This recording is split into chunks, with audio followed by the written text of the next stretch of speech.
Hi, it's Heather again with another weekly installment of how things are going with my mold recovery or mold illness recovery. Um, it's been a tough week. I've experienced a lot of fatigue.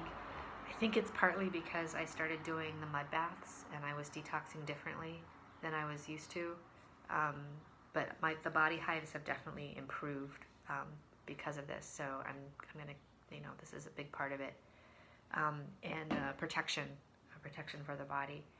So, but the things that I thought were really sort of new for me this week had to do with sort of my mental attitude and realizations of my life. Like there's a hindsight is 2020 kind of experience. I've been reading Dr. Jill Krista's book, Break the Mold, and working with a mold literate doctor that has trained with her that has her practice just right up the street from me. I feel so lucky that I found her and both of them.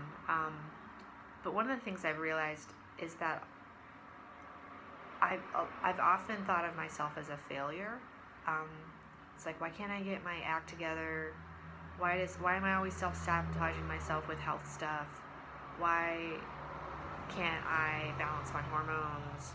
Why can't I experience any kind of sustained health? And it's just, why do I look like I'm 10 to 15 years older than I actually am? Like all these things. And it's what I'm learning is that my body for a very long time has been in an active sort of biological warfare situation. And it's not me, it's the mold. And my body has actually been doing an incredible job of keeping me alive.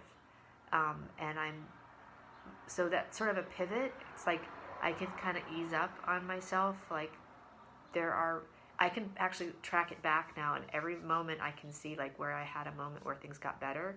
I would travel again and do gigs, and I remember a bunch of times I would travel places. Oh, my cat hair is everywhere. A bunch of places, and I would stay in an environment that I could tell was a little musty, and I would come home and I would crash.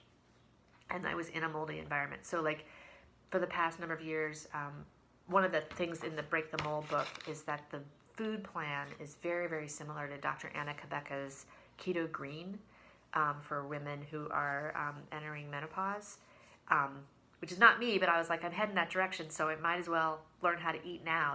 That's sort of my logic when I did it. But the piece that Dr. Anna's, and I would always feel better. Everything would start working. I would always feel better. But if I sort of strayed from that, it would just fall apart. And I think it's because I was in a moldy environment all the time. And so I was never actually addressing this biological, pause for an emergency, this biological toxin that was bombarding me constantly as I was trying to sort of heal things. So, and it would come back as a sweets craving. And I thought I was addicted to sugar. Like I just thought I had a straight up addiction to sugar. I haven't had any sweet cravings since I started getting the viral infection and started treating for that and then starting the mold until last week.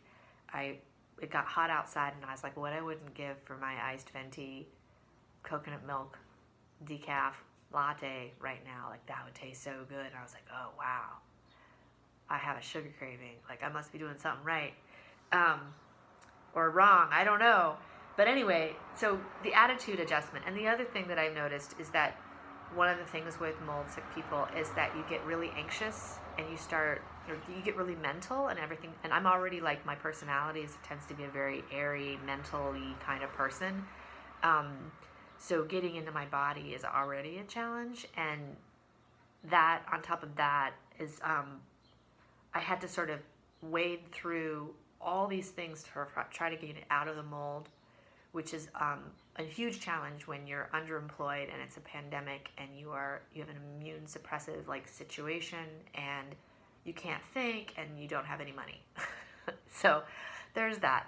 And trying to find a mold-free apartment with like hardwood floors and all the stuff that I need in a place in my price point, it's just like gonna be finding like a needle in a haystack. So I have been listening to Tosha Silver's book Outrageous Openness as a way to kind of like combat that, the kind of like downward spiral that it takes me on when I think about how overwhelming it's going to be to find a place, get rid of my stuff. I've been getting rid of my stuff.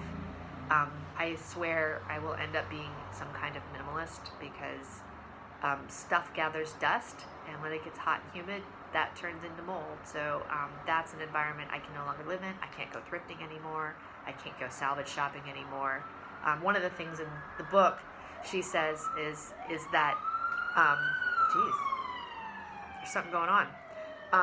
One of the things that she says is that mold sick people tend to be attracted to things that keep the mold alive. And that's really not you maybe talking, it's your mold brain talking to you. So like rare book collectors, historic renovation,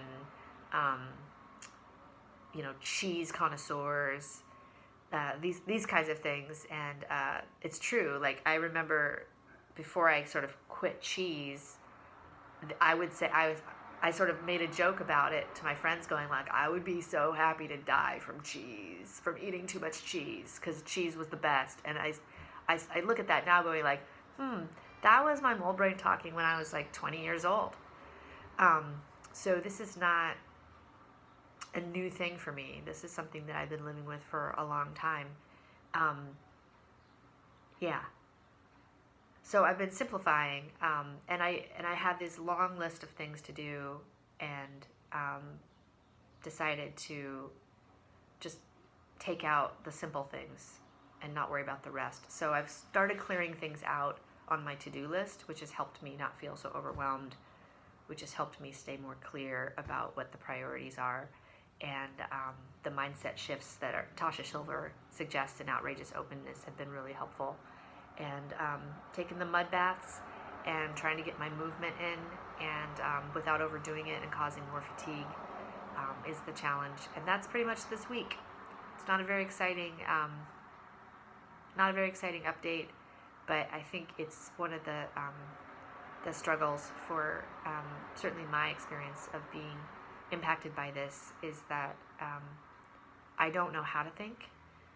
And I don't know how to be in the world because I haven't been clear of this sort of internal battle that's been going on for a very long time. So like easing up and just being real gentle and kind of taking it one day at a time and doing the simplest thing and in the moment and just trusting it's going to be enough is the point. And I'll see how far I get. My goal is to get as far towards recovery as I possibly can, like recognizing that because I've been impacted for so long, that there may be some permanent damage, and I'm gonna deal with that when I get to that. But like right now, my intention is to go as far as I can go, and to keep my eyes on the life that I would like to live instead of living always in a state of recovery.